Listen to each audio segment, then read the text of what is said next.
Hey, what's up everybody? Just showing you my latest little setup. I didn't post it on the page or anything. I'm just kind of playing around with some posing and honestly just kind of working on the setup part of things. Nothing too crazy, just got a dial floor and then this little rock wall thing, but you can never really tell how big it is or what it is when I add it. It just kind of purposes for a wall. And then a fence on the other side, and then when I was shooting, you couldn't really see the crate. The crate's just there to hold up that the fence. It's not really doing anything as far as the shot goes. And then also this rubble pile that I had just finished. Hold on. And it's all modular. Let me grab that real quick. It's all on one piece of foam on the bottom, all glued. Let me zoom out real quick.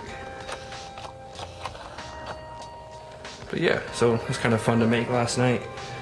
Just cut up a bunch of bricks, little odd pieces, and just colored them, and then glued them all down individually. So yeah, and then you guys might notice my filming is a little more steady. I finally bought a tripod. I got this 50-inch, hold up, Targus from Target. It was $14.99. It was 4 feet tall, and yeah, I like it. It's simple, it's cheap, and it's really cool. Is the camera, the thing that the camera screws into can clip in and out of the tripod, so I can just pick up my camera and go film something else. And then I also grabbed a figure there while I was there. Since I sold my Legends and got back into them, there's a bunch of figures that I know are good and that I need or will want eventually, but no real priority in getting them. And today I got this captain. Definitely a sick captain, good figure. I just had no rush getting him, and finally I just picked it up. I'm gonna use him in some shots. And there's a bunch of figures that I have done that with, like Mandroid and a couple different Iron Man. Like the only Iron Man I've had is the new movie one. And I don't even really like it. I just have been lazy getting them. So came up on some cash last week and finally grabbed some of those back burner figures. And still just as excited to get them. And then for comics this week I got Star Wars #6 and the New Avengers trade back. Got some New Avengers figs coming in too. Alright, that's it for this segment, guys. Peace out. Alright, what's up guys? I'm back. I'm going to show you a bunch of figs that I've gotten lately. Some were from the packages that I just showed in the previous clip, and there's also a couple that I forgot to go over last time. Alright, so let's get it started. I was mentioning that a couple of those back burner figures, these figures aren't anything extravagant, nothing exciting, but they were figures that I just needed to get. This Iron Man I feel like really kind of blends in. I'm sorry, that's not the right word. Just kind of goes well with the typical Avengers setup, whether it be comic or whatever I'm wanting to do. I like it. I also have the classic one on the way with, you know, more gold arms and legs. And then I just lost it. I had, shit, that's not good. Oh, here it is. I got the classic Iron Man head. See if it will focus. From my homie Jeremy Lee. He also hooked me up with one of the 3 Mandroids I just got, and the San Diego Comic-Con exclusive Luke Cage body. He did not include the head. I got it super cheap from him. Because of that, he's using it on another custom I believe he has. So I sent my Radioactive Man head off to my buddy Brandon B Custom, so he's painting that head for me. Overall, it will be a cheap investment with the Luke Cage and much better than the eBay price. Then I got a Shield Agent for my dude Ian Hunter. I traded him straight up for Android 16. And then my dude Joseph Vega gave me a good deal on Hasbro Carnage, another Mandroid, and I think that was it that I got from him. Another guy on Facebook I got the Toy Biz Nick Fury from. Again, one of those figures that's not anything crazy, nothing special, but something I wanted. And then the gold Iron Man you see in the back was thrown in for free with the 2 Iron Men, and then the cap. That's the one I just went over with, the one I got at Target. And last but certainly not least, I got the Red Hulk Spider-Man. This figure is sick. And the lighting's not too good. Hold on. But I haven't seen this thing go for under $60 since I've ever started looking for it. You know, 65, 60, 70 even. Picked this thing up for 38 shipped from Mexico. So super stoked to get a good deal on that. And then as you can see, I got my 3 Mandroids. And then I have 1 more SHIELD agent coming in. So I'll have 2 SHIELD agents, the Nick Fury, 3 Mandroids, and then I've got the SHIELD 3-pack up there. I don't know which figure I'm going to display, but I'm going to have a little SHIELD display going on. So that's pretty much it for the haulage. And that's it. Peace out. What's up, guys? Bringing you a look at my newest haul. Today I got the Fantastic Four Classics Thunder Launch thing. And to me, this is the definitive thing. This is the thing to get. Actually, I asked around and did some research. I looked all over. This was the best thing. Where I found it was actually Kendall Gray, aka Boog Nice, on Instagram. I was looking, I remembered he had a really cool thing, so I was looking for this picture and I found it and I asked him about it, and he couldn't even remember what it's called. This thing is not a common thing. That one picture he had was the only time I've ever seen it, and even on eBay I couldn't find one anywhere. The only thing I found on eBay was the little engine that he came with for $6, and that was it. No trace of it anywhere. And I found one on Amazon, of all places, and they only had one as well. So in the whole internet, even on Facebook, I tried like 6 different groups. Amazon had the only one I could find. This thing looks sweet. And by the way, wondering the price, it was $55. Not super happy about that at all, but whatever. I even asked some of my buddies and they said I should probably just hop on it before that one gets bought, and then I can't find one at all. So whatever, not gonna complain about it. And this figure is really cool looking. And I'm not a Minton card collector by any means, but this figure is in really good shape. And the packaging is sweet. If I was a Minton card collector, I would definitely be happy with this packaging. But I'm not, so I'm going to crack it open. I'll do that in a minute. Meanwhile, I wanted to show you guys, I got a couple comics today.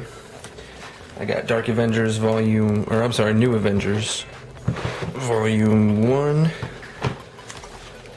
2, and 4. 3 is still on the way, but I figured I'd throw them in there. Alright, so I'm going to bust open that figure and be back in a second. Whoa, this thing is even cooler than I had anticipated. It is freaking awesome. And I'm not just saying that, like this thing, the sculpt is beautiful. I like the color. A lot of the things are either too light or too dark for me, and I like the color on this one. There's a lot of shading in some spots, some lighter brown shading in the elbow. I don't know if you can see that. That's what I miss about Toy Biz, man, is the shading and the sculpts. It's just not something that we really see with Hasbro quite as much. There's a closer view of his face. Forgive me for the weird angles of the figures. I'm still figuring out my tripod and how to review, I guess. I don't know. It's a work in progress, but let's start with the fingers. Individually articulated. Only has 3 fingers, 1 thumb. Like a pretty solid fist. Got a wrist swivel. Single joint elbow. Bicep swivel. Shoulder joint goes out to here. Then it can go up and around. Oh, by the way, this thing has a gimmick. It's got a button on the back. And it presses, so if you were to, you know, put the arms up, it would throw that stupid engine block it came with. Not stupid, maybe I'll use it as a prop or something. You get the picture, whatever. Let's see, what else? Alright, so we got the shoulder joints. The head can look up about that much, not a ton. go down quite a bit. You can see his little rocky ass eyebrow. Go side to side, not awesomely. He definitely looks up. Not bad. The waist swivel. No ab crunch, but I'm okay with it because it does not take away from the sculpt with no ab crunch being there. It's a solid piece and it looks good. And the awesome articulation everywhere else makes up for it. It's got the ball joints. You spread about that far. And it goes up and around. The joints are super tight, so I'm not going to force it. Then he has got a thigh swivel in there. Double jointed knee. Super tight also right now. I'm not going to force it. Then toe articulation. Good ankle articulation. And dude, he's got that freaking ankle pivot. Nothing crazy, but definitely will help with some poses. And I think that is about it. But overall, I really like it, and I can't wait to get it in some displays. As of right now, it's going to go in my new Avengers display. Obviously in the back, due to his size. Alright, thanks for watching, guys. Until guys, showing you my latest setup, and fair warning, this is going to fall at any second. This was a pain in the ass. I dig it now, and it's a scene from the 90s Spider-Man cartoon, and Spidey and Daredevil team up, and end up fighting Kingpin. Well, actually it's just Daredevil and Kingpin one-on-one, and Kingpin's kind of kicking his ass, and right when he's about to deliver this big final blow, just like that, right when he's about to hit him with the stick, Spidey slings his web, catches his arm, and I believe he says, "Hold on, Moby Dick, it's time to reel you in," or something like that. Calls him Moby Dick because he's fat like a whale. And shit, I don't know, I'll have to look it up before I post on the picture. But glad to be finished with this one for sure. It was cool, it was a fun idea. Everything was great except Kingpin, man. His head articulation is so bad that he cannot look down whatsoever. So that's why I have him angled in this goofy ass running pose. I kind of hit it with the angle, but that's the only way to get his eyes facing down at Daredevil. And yeah, I really hope we get a new Kingpin. I think it's definitely a possibility, you know, with the new series out and whatnot. So, really hoping for that. This is another one in the books. It is 2 o'clock in the morning. Thursday, well, technically, shit, it's Friday the 12th of June. And I'm exhausted. But this was a fun setup. Once I was actually biking at the gym after I hit legs. I was doing 20 minutes of cardio, watching an episode of 90s Spider-Man, and I saw this, and I was just like, yo, I'm doing this. That was about 3 days ago, so I had the idea for a minute, kind of sat on it, and tonight I decided to act upon it, and I dig it. I'm still messing with angles. This one's not bad. I just really want to get Spidey's web in there for sure, because there was a couple angles I had earlier that looked good, but you couldn't see the web. And that's a must, so you know what's going on. Alright guys, I think that's it for this segment, and thanks for watching.